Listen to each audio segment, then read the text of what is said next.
Kitchen ఎప్పుడు నీట్‌గా ఉండాలి, అందంగా ఉండాలి అంటే కొన్ని ఫాలో అవుతూ ఉంటే కిచెన్ ఎప్పుడు నీట్‌గా, అందంగా ఉంటుంది. మనం డైలీ వంట చేశాక కిచెన్ ఎప్పుడు కూడా నీట్‌గా, శుభ్రంగా క్లీన్ చేసుకుంటే అట్ ది సేమ్ టైం మనకి పని కూడా అయిపోతుంది. కిచెన్ కూడా ఎప్పుడూ నీట్‌గా, క్లీన్‌గా ఉంటుంది. అండ్ సెకండ్ వన్, మన కిచెన్‌లో మనం ఎక్కడెక్కడ మనకి వీలవుతుందో అక్కడ లైటింగ్స్ అనేవి పెట్టించుకుంటే మంచి లుక్ అనేది క్రియేట్ అవుతుంది. వార్మ్ లైటింగ్ అయితే చాలా బాగుంటుంది. ఇక చాలామందికి ఏంటంటే కిచెన్లోనే డైనింగ్ కూడా ఉంటుంది. అలా ఉండేటప్పుడు మనం చక్కగా లంచ్ ఆర్ డిన్నర్ మొత్తం లైట్స్ అన్నీ ఆఫ్ చేసుకొని ఓన్లీ వార్మ్ లైటింగ్ ఒకటి పెట్టుకొని తింటే మంచి రెస్టారెంట్ ఫీల్ అనేది వస్తుంది. సో తర్వాత థర్డ్ వన్ ఏంటంటే, మనకి ఈవినింగ్ అవగానే ప్లెజెంట్గా ఉండాలి అనుకుంటే క్యాండిల్స్ ఎక్కడైనా ప్లేస్ చేసుకుంటే చాలా బాగుంటుంది. అండ్ ఫోర్త్ వన్, మన కిచెన్లో ఎంత లైవ్ ప్లాంట్స్ పెట్టుకుంటే అంత బాగుంటుంది.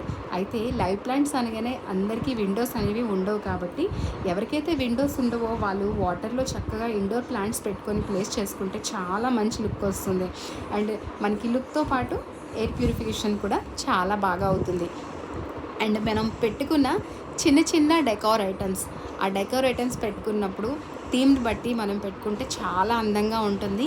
అండ్ తర్వాత మనం తీసుకున్న థింగ్స్ అన్నీ కూడా కొద్దిగా యూనిక్గా చూసుకుంటే చాలా బాగుంటుంది. అండ్ చూసారు కదా, మా కిచెన్లో అయితే ఎక్కువ live plants and warm lighting and చిన్న చిన్న డెకార్ ఐటమ్స్తో అయితే నేను ఇలా ఫిలప్ చేసుకున్నాను. అండ్ తర్వాత కిచెన్లో మెయిన్గా మనం ఉంచుకోవాల్సింది హ్యాండ్ టవల్స్ కంపల్సరీ మనం ప్లేస్ చేసుకుంటే మనం డైలీ క్లీన్ చేసుకున్నాక హ్యాండ్స్ అవి నీట్గా క్లీన్ చేసుకోవడానికి, వైప్ చేసుకోవడానికి బాగుంటుంది. ఆ తర్వాత షింక్ పక్కనే ఒక స్టాండ్ పెట్టుకొని మనం డైలీ వెజల్స్ అవి క్లీన్ చేసుకోవడానికి ఒక లిక్విడ్ అండ్ హ్యాండ్ వాష్ చేసుకోవడానికి ఒక హ్యాండ్ వాష్ లిక్విడ్ ఇలాంటివి పెట్టుకుంటే మంచి లుక్తో పాటు చాలా అందంగా అండ్ మంచి హ్యాండీగా అనిపిస్తుంది. అండ్ ఇదొక మంచి అలవాటు కూడా. ఎప్పుడు కిచెన్ నీట్గా, అందంగా ఉండాలంటే కొన్ని ఫాలో అయితే మన కిచెన్ కూడా ఎప్పుడు అందంగా, నీట్గా, క్లీన్గా ఉంటుంది. సో మీ అందరికీ నచ్చిందా మా కిచెన్?